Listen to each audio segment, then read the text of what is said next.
The conference hall on Harmony Point Station floated in neutral space, exactly halfway between the territories of a dozen different alien civilizations. Inside, Ambassador Linda Hayes sat at the long table reserved for potential new members of the Galactic Council. She wore her best diplomatic suit and carried a small flag pin of Earth on her collar. Behind her stood Commander Kyle Morrison, head of her security detail and two of his best soldiers. Linda had spent 3 years preparing for this moment. Earth's entire future in the galaxy depended on what happened in the next few hours. If the Council accepted humanity's application, Earth would have access to trade routes, advanced technology, and protection under galactic law. If they rejected it, humanity would remain isolated, struggling to survive in a universe that barely acknowledged their existence. The Council members filed in slowly. Some floated, some walked on multiple legs, some slithered across the polished floor. Linda had studied each species for months, memorizing their customs and preferences. The tall, gray-skinned Polarians who valued logic above all else. The furry Cathari who communicated partially through scent. The crystalline harmonizers who served as mediators and judges. And then there were the Viridians. War Prince Zethrak entered last, as was his custom. He stood nearly 7 feet tall with dark red skin covered in natural armor plates. His people controlled 40 star systems and commanded the largest military fleet in this sector of the galaxy. The Viridian Empire had a reputation for pride, honor, and an unshakable belief in their own superiority. Zethrak's yellow eyes swept across the room and landed on Linda. His lipless mouth curved into something that might have been a smile or a sneer. Behind him, 3 Viridian warriors took up positions along the wall. They wore ceremonial armor that gleamed under the station's lights, and each carried an ornate energy blade at their hip. The head counselor, a Polarian named Vexen Prime, activated the holographic display at the center of the table. Earth appeared, rotating slowly, its blue oceans and green continents clearly visible. We gathered to consider the application of the species known as humans from the planet Earth. Vexen Prime announced in a voice that came through the translation device as perfectly neutral. As per standard procedure, we have reviewed their technological development, their social structures, and their historical records.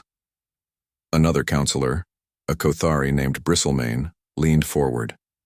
Their technological progress is impressive for such a young spacefaring species.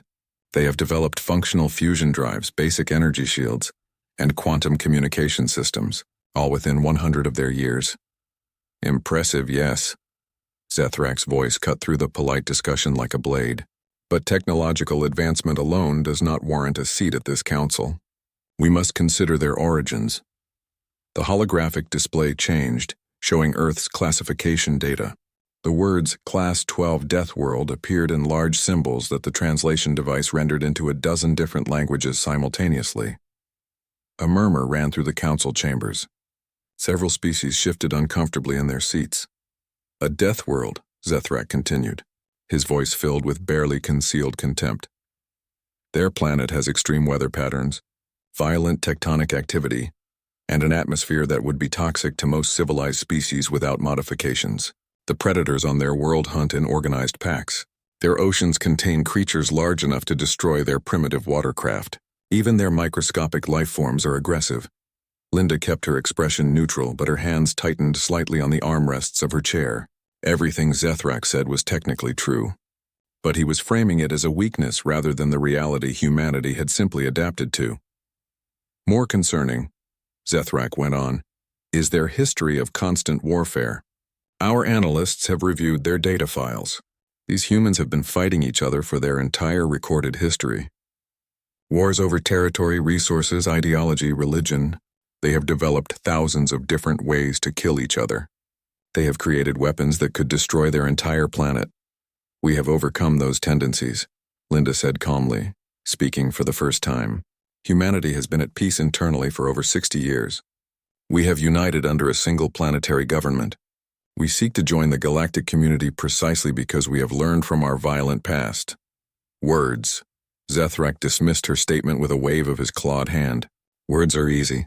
But can you truly claim that a species born from such savagery deserves to stand equal with civilizations that have maintained peace for thousands of cycles?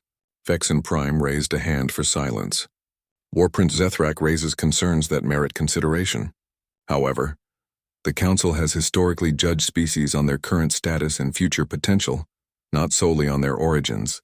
The humans have submitted all required documentation and have demonstrated the necessary technological and social development thresholds. Then I invoke the right of challenge, Zethrak announced, standing from his seat. The room fell silent. If the humans wish to be recognized as equals, let them prove they are worthy. I call for a proof of worth. Linda felt Kyle tense behind her. She had read about the proof of worth tradition. It was an ancient practice, rarely invoked, where a species could be challenged to demonstrate their capabilities in a formal setting. Usually, it involved displays of technology or diplomatic skill. But given Zethrak's emphasis on humanity's military history, she had a feeling he had something else in mind. What form would this proof take? Vexen Prime asked carefully. A military exhibition? Zethrak said smoothly. A simple demonstration of skill.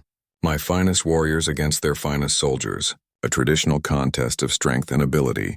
Surely, if the humans are as advanced as they claim, they should have no difficulty with such a basic display. Several council members nodded thoughtfully. To them, military exhibitions were common entertainment, a way for species to show off their ceremonial guards and traditional fighting styles. They were carefully choreographed displays with minimal risk of injury. Linda looked back at Kyle. He met her eyes and gave a barely perceptible nod. They had known something like this might happen. Earth had prepared for various contingencies. We accept, Linda said. When and where would this exhibition take place? Here, on Harmony Point. Zethrak replied quickly, as if he had been planning this all along. 3 days from now. The arena level is equipped for such demonstrations. 3 of my warriors against 3 of yours. First to yield or be rendered unable to continue loses. All participants will be equipped with personal shields calibrated to prevent lethal damage. Agreed, Linda said before Vexen Prime could intervene. She knew that refusing would be seen as weakness, and Earth's application would be rejected immediately. The council session adjourned soon after. Linda, Kyle, and the 2 soldiers returned to their quarters on the station. As soon as the door sealed behind them, Kyle activated a security jammer to prevent any listening devices from picking up their conversation. This is a setup, Kyle said immediately. Zethrak planned this from the beginning.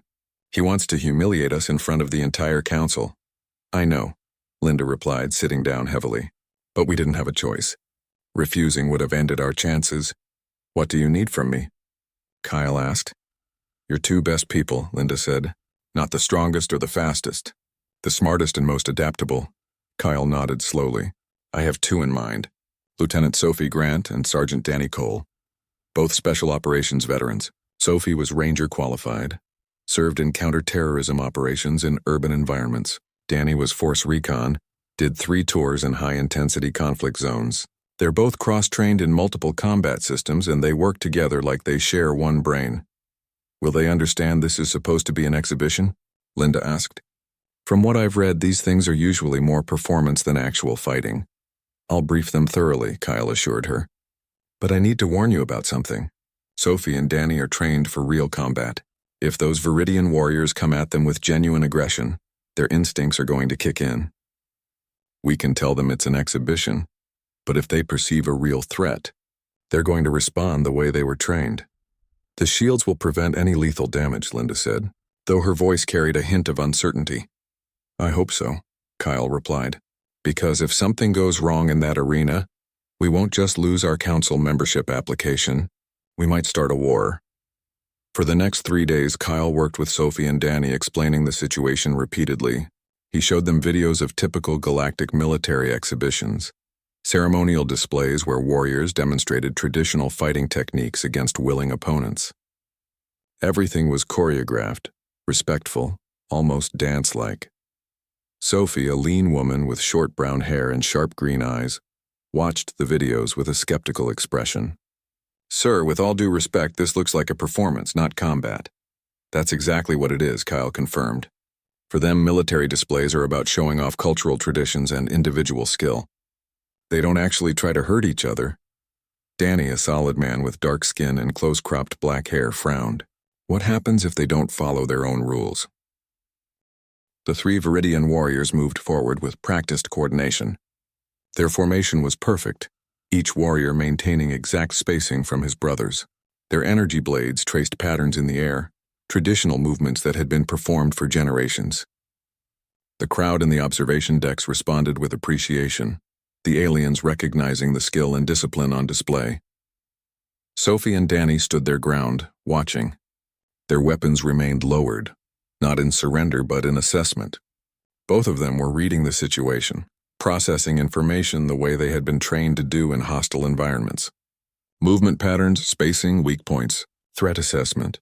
They're treating this like a show, Danny said quietly through his helmet comm. Copy that, Sophie replied. But those blades are real. The Viridian warriors began their traditional challenge. The lead warrior, who stood slightly taller than his companions, thrust his blade forward and shouted something in his native language. The translation came through a moment later in flat, mechanical tones. We are the chosen of Viridian Prime. We carry the honor of 40 systems. Face us and know your place among the stars. Kyle's voice came through their comms from the observation deck. Remember, this is ceremonial. They're following tradition. Respond with respect. Sophie stepped forward slightly. We are soldiers of Earth. We're honored to share this arena with you. The words felt awkward in her mouth, but she meant them. These aliens were warriors too, in their own way. The lead Viridian seemed pleased with this response. He signaled to his companions, and all three began to advance again, moving faster now. The drums beat louder, more insistent. Danny's hand tightened on his training weapon. Sophie, they're moving into attack positions. I see it, she replied. Her combat instincts were screaming warnings. The Viridians were accelerating, their energy blades raised, their eyes locked on their targets. This didn't look like a demonstration anymore. This looked like an actual attack run. Hold position, Kyle's voice commanded through the comm. Let them make the first move. This is their show. Sophie and Danny held, but their bodies tensed. Years of training and real combat experience had taught them to recognize genuine aggression. The Viridians weren't performing anymore. They were hunting. The lead Viridian suddenly charged, covering the remaining distance in 3 powerful strides. His energy blade swept down in an arc that would have split Sophie from shoulder to hip if it connected. Behind him, his 2 companions split left and right, moving to flank. Everything changed in that instant. Sophie's body reacted before her mind fully processed the decision. She dropped and rolled left, the energy blade missing her by inches. The personal shield on her belt sparked as it absorbed some of the blade's residual energy, but the main strike cut through empty air. Danny was already moving. The moment the Viridians committed to their charge, he sprinted right, circling wide. His training kicked in completely. Don't meet force with force. Create angles. Control space. Eliminate threats efficiently. The Viridian warriors expected their opponents to either stand and fight in traditional combat, or to retreat in fear. They did not expect what happened next. Sophie came out of her role at a dead sprint, not away from the lead Viridian but around him. She moved faster than any species the Viridians had encountered, using every ounce of speed her Deathworld evolution had given her. Before the lead warrior could turn, she was behind him, inside his guard. In training, instructors had taught Sophie that humans had one major advantage over most species: billions of years of evolution as hunters and survivors. Humans weren't the strongest or the fastest, but they were persistent, adaptable, and ruthless when necessary. She struck the back of the Viridian's knee joint with precision, a blow calculated to destabilize rather than damage. The warrior's leg buckled. As he fell, Sophie swept his energy blade arm wide, using his own momentum against him, and delivered a sharp strike to a nerve cluster at the base of his neck that her briefing materials had identified as a weak point in Viridian anatomy. The lead warrior crashed to the arena floor, his energy blade skittering away. His personal shield flared and sparked, having absorbed most of the impact, but the neural strike had bypassed the shield's protection. He lay stunned, trying to make his body obey his commands. 6 seconds had passed since the charge began. The second Viridian warrior, who had flanked left, now found himself facing both humans. Danny had circled around, and Sophie was already moving to support him. The Viridian hesitated, confused by the rapid change in the situation. That hesitation cost him. Danny feinted forward, drawing the Viridian's blade into a defensive position, while Sophie came in low from the side. They moved like they had trained together for years, which they had. In special operations, you learn to trust your partner completely, or you didn't survive. The Viridian tried to defend against both attacks, but his traditional training hadn't prepared him for opponents who attacked from multiple angles simultaneously, without any regard for honorable single combat. Sophie grabbed his blade arm at the wrist, using a joint lock that was standard in human close combat training. Danny struck the warrior's primary arm joint with his weapon, not hard enough to break through the personal shield completely, but hard enough to hyperextend the joint. The Viridian's grip on his energy blade weakened. Sophie twisted, applying pressure to the joint lock, and the weapon fell free. Before the warrior could recover, Danny swept his legs out from under him, and Sophie delivered a controlled strike to his temple that his shield partially absorbed but still left him dazed. The second warrior went down. 9 seconds total. In the observation decks, the crowd had gone completely silent. This wasn't what they expected to see. Military exhibitions were supposed to be displays of strength and skill, a back-and-forth exchange that demonstrated technique. This was something else entirely. This was efficiency. This was the complete dismantling of an opponent. The third Viridian warrior stood alone now, facing 2 humans who had just defeated his brothers in less time than it took most species to properly engage in combat. He was the largest of the 3, the most skilled, a champion who had won numerous ceremonial duels. But looking at the humans, who stood ready and calm despite having just fought, he felt something he had rarely experienced: uncertainty. Sophie and Danny didn't gloat or celebrate. They simply repositioned, creating a crossfire pattern that gave them overlapping fields of coverage. If the third warrior attacked either of them, the other would have a clear strike. It was basic tactics, the kind of thing taught in every military academy on Earth. The Viridian warrior raised his energy blade and charged with a roar that echoed through the arena. He was committed now, fighting not just for victory but for the honor of his entire species. He was fast, probably faster than any human could be in a straight line. His blade work was flawless, each strike and parry performed with the precision of decades of training. But he was fighting alone against opponents who treated combat as a team sport. Danny engaged first, blocking the Viridian's initial strikes with his training weapon. The energy blade cut into the weapon's material, scoring deep marks, but the weapon held. Sophie circled, looking for an opening. The Viridian was good. He kept both humans in his field of view, rotating his position to prevent them from flanking him completely. His blade moved in a defensive pattern that protected all his vulnerable points. But humans had been fighting wars for thousands of years against other humans who were just as smart, just as adaptable, and just as determined. They had developed tactics not for honor or tradition, but for survival and victory. Sophie waited for her moment. The Viridian committed to a powerful overhead strike aimed at Danny, putting significant force behind the blow. Danny blocked it, his weapon nearly breaking from the impact, but he held the block just long enough. Sophie struck from the side, not at the Viridian's body, but at his forward leg. She kicked hard at the knee joint, a strike designed to hyperextend or break. The personal shield absorbed most of the kinetic energy, but the joint still buckled slightly. The warrior's perfect stance broke. In that instant of imbalance, Danny released the blade lock and dropped low, sweeping the Viridian's legs. Sophie followed up with a strike to the warrior's sword arm, hitting the exact same spot that Danny had targeted on the second warrior. The combination of impacts, even filtered through the personal shield, was enough. The Viridian's energy blade fell from his grasp. He tried to recover, tried to continue fighting hand to hand, but Sophie and Danny moved in perfect coordination. They used joint locks, pressure points, and leverage, techniques that worked regardless of how strong an opponent was. Within seconds, the third warrior was on the ground, his arm locked behind his back in a position that his shield couldn't protect. "Yield," Sophie said clearly, her voice calm. She wasn't angry or excited. This was just a job, executed professionally. The Viridian warrior said something in his own language, but the translation device didn't need to work. The tone was clear enough. He yielded.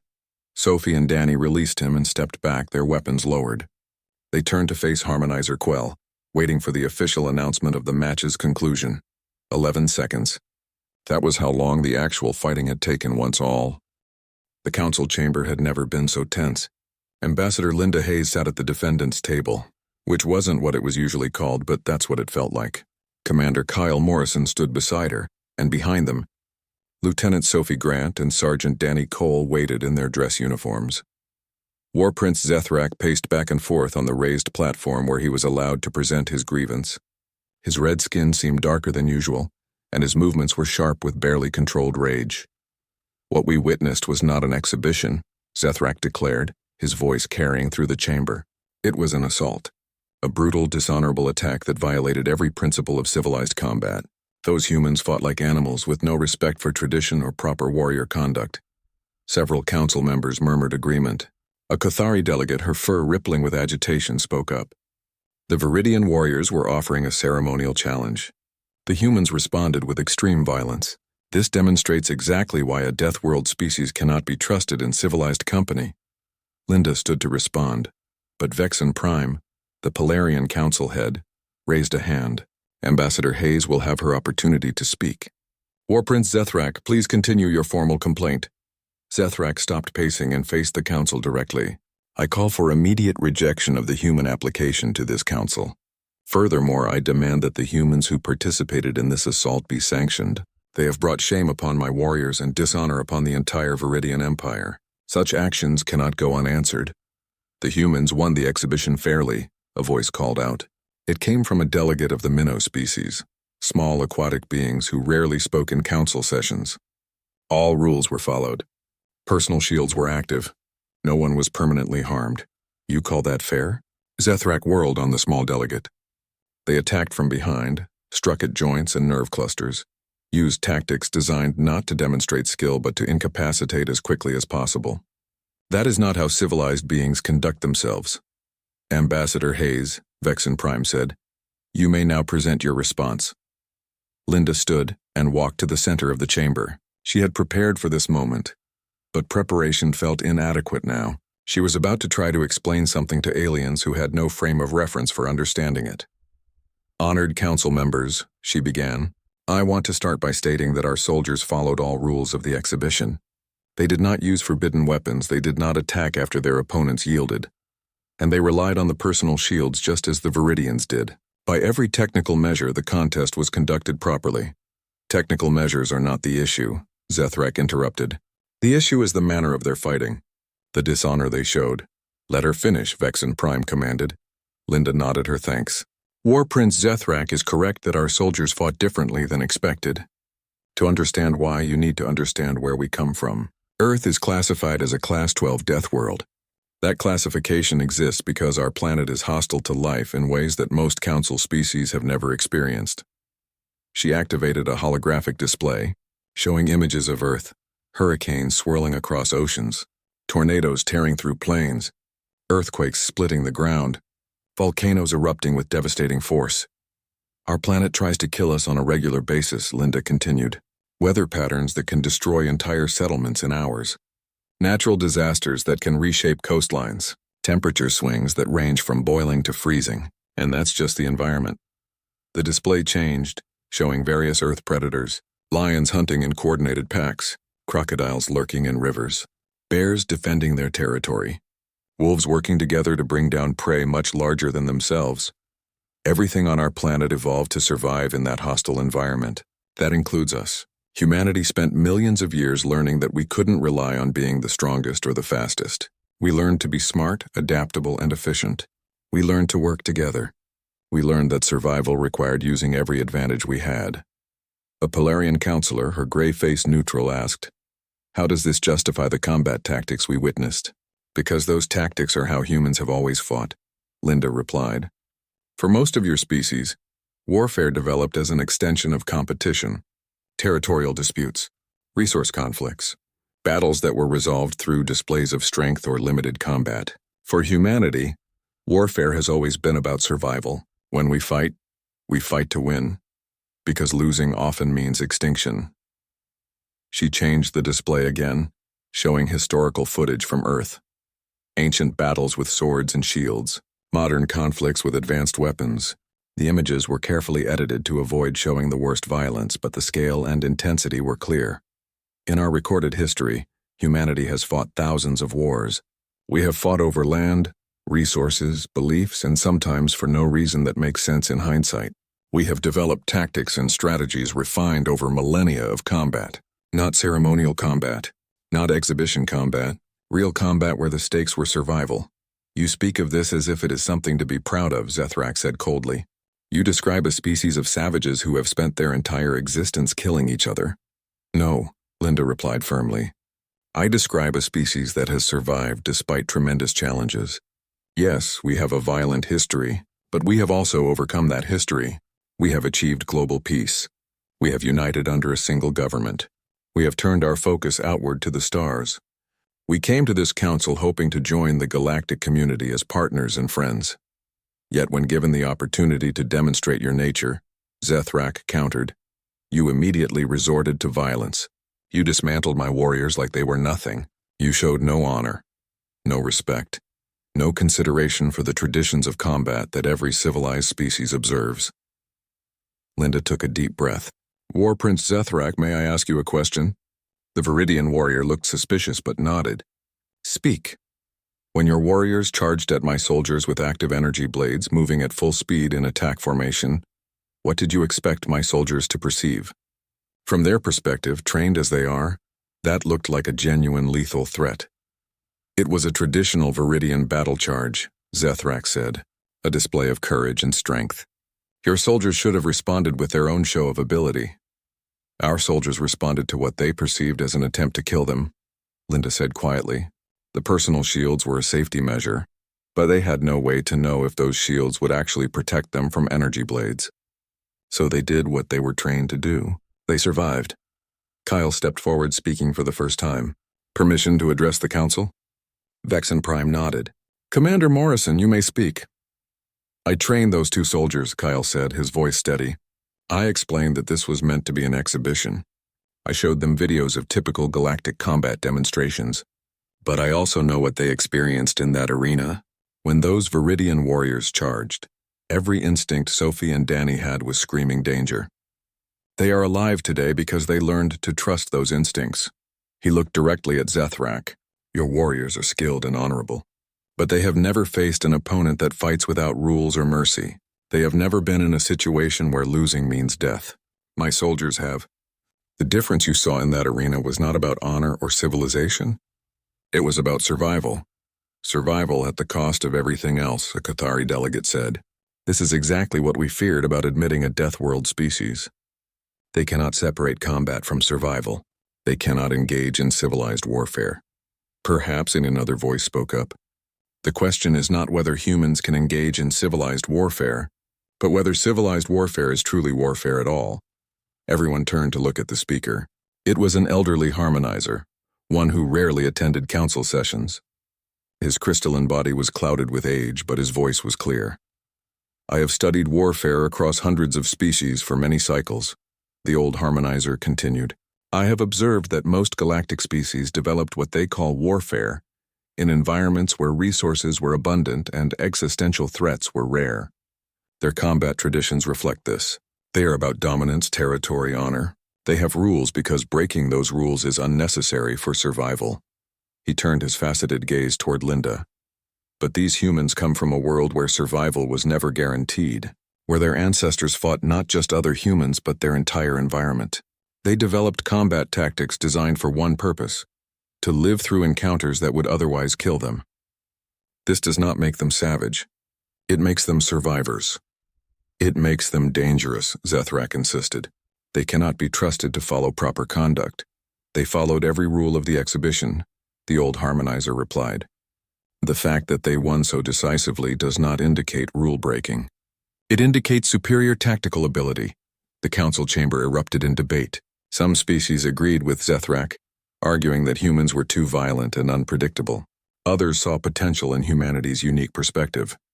The Minnow delegate pointed out that smaller, weaker species might benefit from human-style tactics. A Polarian argued that emotion was clouding logical judgment. The message came through official channels, but its meaning was clear enough. The Viridian Empire, backed by 12 other species, had declared formal war against humanity. The declaration cited humanity's inherent aggression, dishonorable conduct, and threat to galactic stability as justifications. Ambassador Linda Hayes read the declaration 3 times, hoping she had misunderstood. But the translation was accurate. Earth was at war with an empire that controlled 40 star systems and had just convinced 12 other species to join them. "How long do we have?" she asked Commander Kyle Morrison. Kyle checked the tactical displays. "Intelligence estimates their fleet will reach the outer solar system in approximately 4 weeks. They're bringing everything. 300 warships, maybe more. Troop carriers, supply vessels, bombardment platforms. This isn't a punitive raid. This is an invasion force." Linda felt her stomach drop. "Can we evacuate Earth?" "Not even close," Kyle replied grimly. "We have maybe 20 colony ships total, and they're scattered across different systems. Even if we could recall them all, we couldn't evacuate more than 50,000 people. Earth has 11 billion. What about the Galactic Council? Can they intervene?" "They've declared neutrality. Technically, since Earth isn't a council member, this is a legal conflict under their laws. They're not going to help us." Linda sat down heavily. "So we fight." "Yes, ma'am. We fight." Kyle immediately activated emergency protocols. Every human ship within communication range was recalled to Earth. Military personnel on leave were called back to service. Factories that had been building colony vessels were retooled to produce weapons. Orbital platforms that had been designed for mining were refitted with weapon systems. Rear Admiral Chris Bennett took command of Earth's defense fleet from the ECS Valiant, one of Earth's few purpose-built warships. He was a career naval officer who had studied military history obsessively. His quarters contained books about naval battles from ancient times through the space age. He had read about Trafalgar, Midway, and the Battle of Earth's Moon from the last colonial conflict. Now he was facing a battle that would make all of those look small by comparison. "Give me the numbers," Chris said to his tactical officer. "We have 73 ships total, sir. 22 are actual military vessels.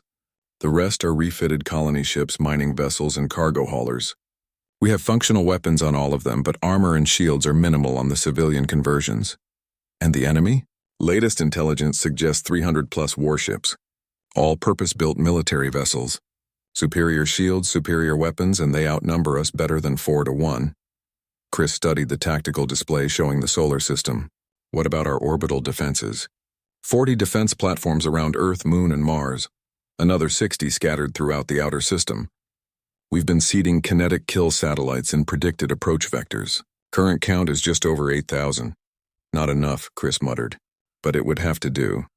He opened a channel to Earth's military command. "This is Admiral Bennett. We need to be realistic about what we're facing. The Viridian Coalition has superior numbers and superior technology. In a straight fight, they'll win. So we don't give them a straight fight." His tactical officers leaned in, listening carefully. "Human military doctrine has always been about using our advantages," Chris continued. "We're not stronger, but we're creative.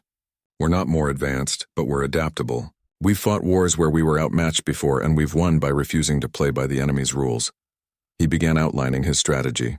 The defense fleet would not meet the coalition in open battle. Instead, they would use the solar system itself as a weapon. They would turn the asteroid belt into a minefield.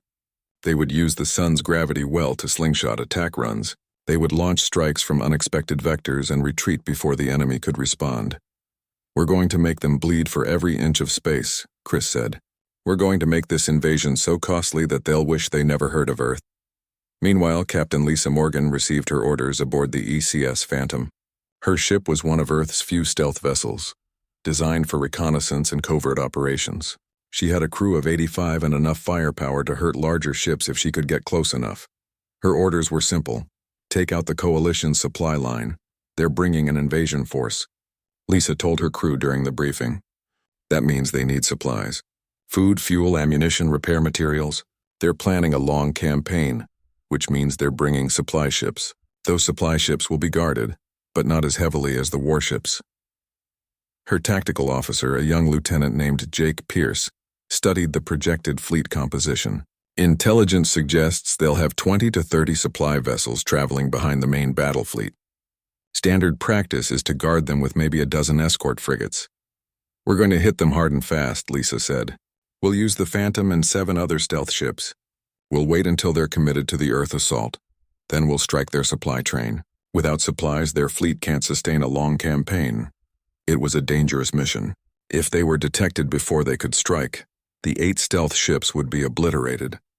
but it was the kind of asymmetric warfare that Earth had to employ if they had any chance of survival. The weeks passed quickly. Earth's population watched the preparations with a mixture of fear and determination. They had seen the footage from Harmony Point, had heard the speeches from their leaders. They knew what was coming. In cities across the planet, people volunteered for civil defense roles. Engineers worked around the clock to build weapons. Scientists shared research that had been kept classified, hoping it might provide some advantage. Families made plans for where to shelter if orbital bombardment began. And then, on a Tuesday morning Earth time, the Viridian Coalition fleet entered the outer solar system. Chris Bennett watched the sensor displays light up with enemy contacts. 300 warships, just as predicted. They were in perfect formation, maintaining precise spacing between vessels. They were following standard galactic fleet doctrine, which made them predictable. All ships, this is Admiral Bennett, execute Phase 1. Phase 1 was simple. Make the enemy pay attention to the wrong things. 30 human ships, mostly the retrofitted civilian vessels, formed up between Jupiter and Saturn. They activated every sensor they had, broadcasting loudly, making themselves obvious targets. The Coalition fleet adjusted course, moving to engage what appeared to be Earth's main defense force. But as they committed to the attack, Chris sprang his trap. 2,000 kinetic kill satellites that had been hidden in the asteroid belt activated. They were simple devices, just rocks with rocket motors, but they had been positioned in a three-dimensional grid that the Coalition fleet was now entering. The rocks began to move, accelerating to tremendous speeds. They didn't have targeting systems or guidance computers. They didn't need them. There were so many of them that the Coalition fleet couldn't possibly avoid them all. The first impacts came within minutes. A Viridian destroyer took a rock the size of a car directly on its bow. The ship's shields held, but the kinetic energy had to go somewhere. The destroyer's forward section crumpled and the ship began to tumble out of formation. More rocks followed. The Coalition fleet's point defense systems lit up, destroying thousands of the incoming projectiles. But there were thousands more. And while the fleet was focused on the kinetic threats, they weren't watching for the real attack. 20 human warships, including the ECS Valiant, had been hiding in the shadow of Jupiter's moons. They launched simultaneously, using the gas giant's gravity to accelerate to speeds that strained their engines. They came in fast and hard, targeting the Coalition ships that had been damaged by the kinetic strikes. Chris watched his tactical display as the battle unfolded. It was messy and chaotic, nothing like the clean formations of galactic warfare. But that was the point. Humans had learned thousands of years ago that clean, orderly battles were for people who could afford to lose. Earth couldn't afford to lose. The ECS Valiant fired everything it had at a Viridian cruiser that had lost its shields from kinetic impacts. Missiles, railguns, and laser batteries all targeted the same ship. The cruiser tried to maneuver, but it was damaged and slow. Within seconds, it was breaking apart. Its hull breached in a dozen places. Target destroyed, the tactical officer reported. Moving to next target. Across the solar system, similar battles were playing out. Human ships would strike fast, do as much damage as possible, then retreat before the Coalition could respond effectively. It was hit-and-run warfare on a massive scale, but the Coalition was learning. Their commanders began to adapt, spreading their formation to minimize the effectiveness of the kinetic strikes. They sent fast attack wings to hunt down the human ships. They established defensive perimeters around their capital ships. The battle raged for 3 days straight. Chris barely slept, staying on the bridge of the Valiant, coordinating the defense. Reports came in constantly. Ships damaged, ships destroyed, casualties mounting. The ECS Freedom, a retrofitted colony ship, rammed a Viridian battleship after losing all weapons and propulsion. The collision destroyed both. The war ended not with a decisive battle, but with mathematics. The Viridian Coalition, after losing nearly 40% of their fleet and most of their supply train, made a decision that no galactic military had ever faced before. They chose withdrawal over certain victory. War Prince Zethrak stood on the bridge of his flagship, staring at the tactical displays with something close to disbelief. His fleet still outnumbered the humans. His ships were still technologically superior, but the cost of continuing the invasion had become unacceptable. They fight like they have nothing to lose, his fleet commander said quietly. Every engagement they spend their ships like ammunition. They use tactics that risk everything for minimal advantage.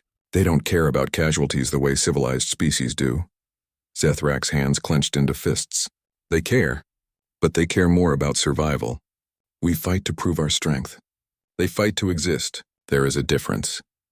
The Coalition fleet began its retreat from Earth's solar system 6 weeks after the invasion began. They left behind the wreckage of 93 warships and thousands of dead.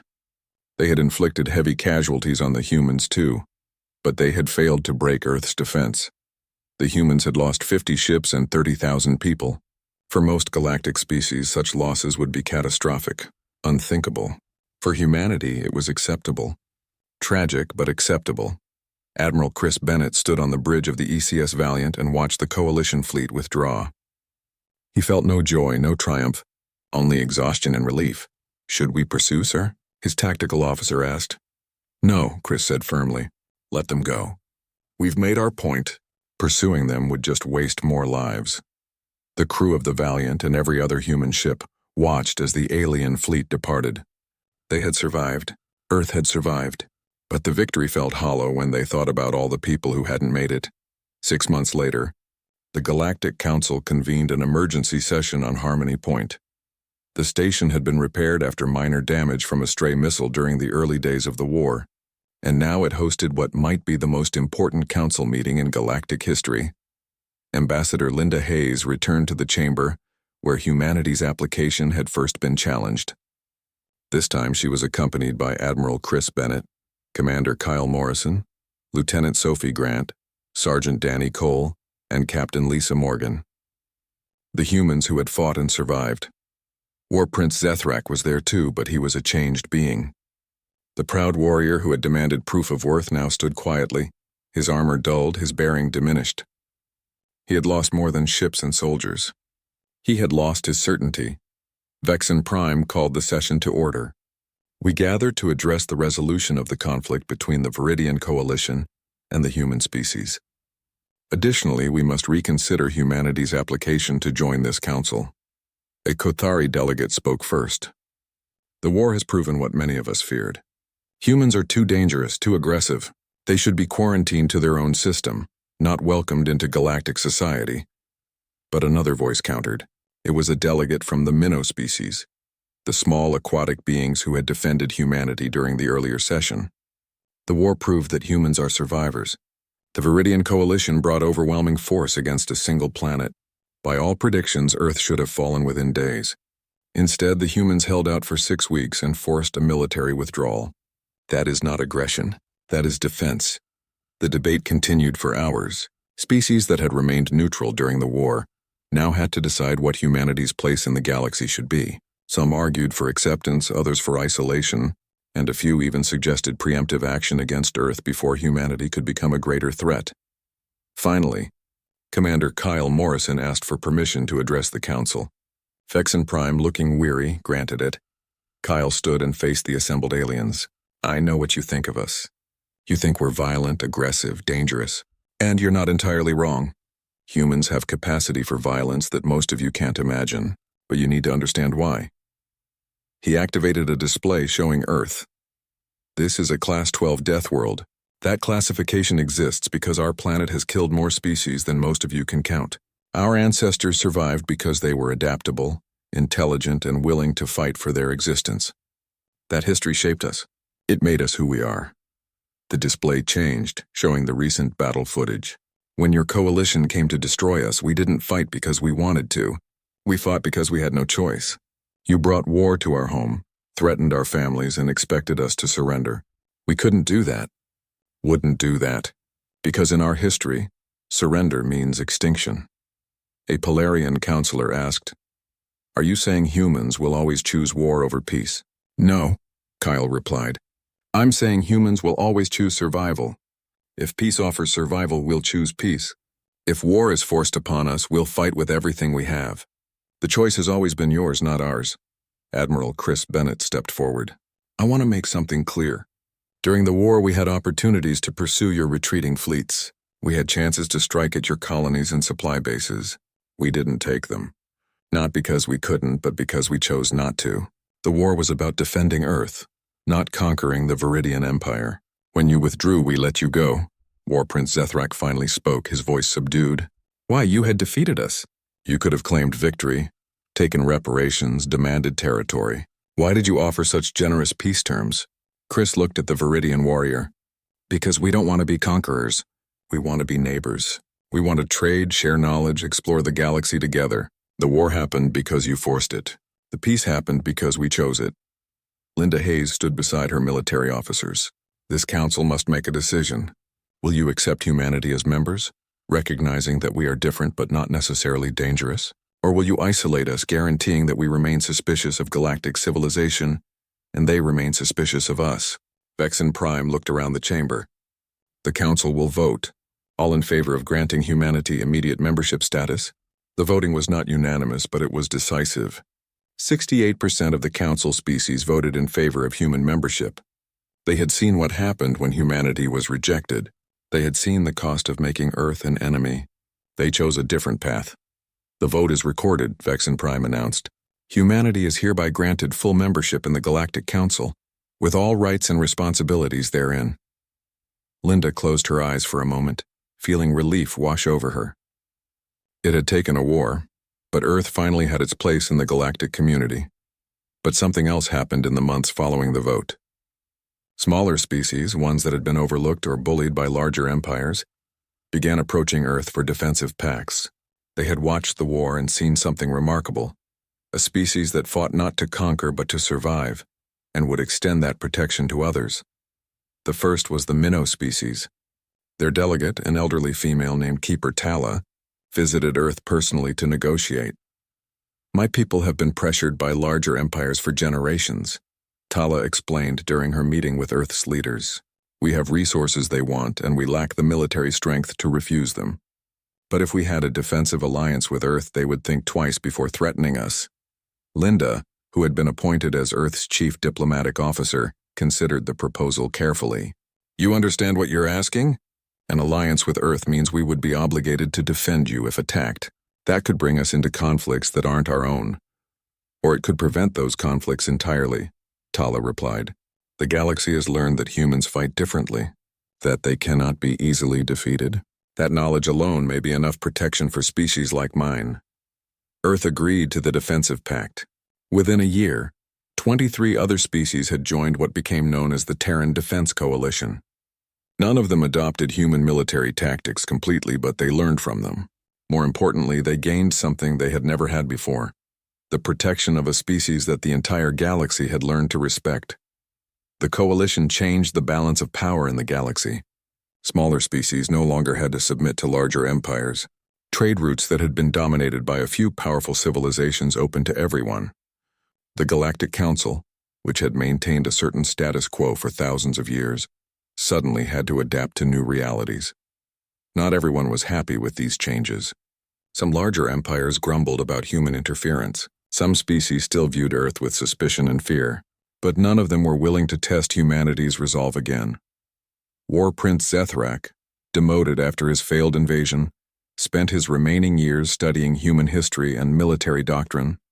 He became one of the galaxy's foremost experts on human warfare, teaching at military academies across multiple star systems. His students learned the lessons he had learned too late: that humans fight to win, that they don't respect traditional combat doctrine, and that underestimating them is fatal. Admiral Chris Bennett retired from active service and became Earth's military advisor to the Galactic Council. He helped draft new protocols for warfare, incorporating human concepts of asymmetric tactics and total commitment while trying to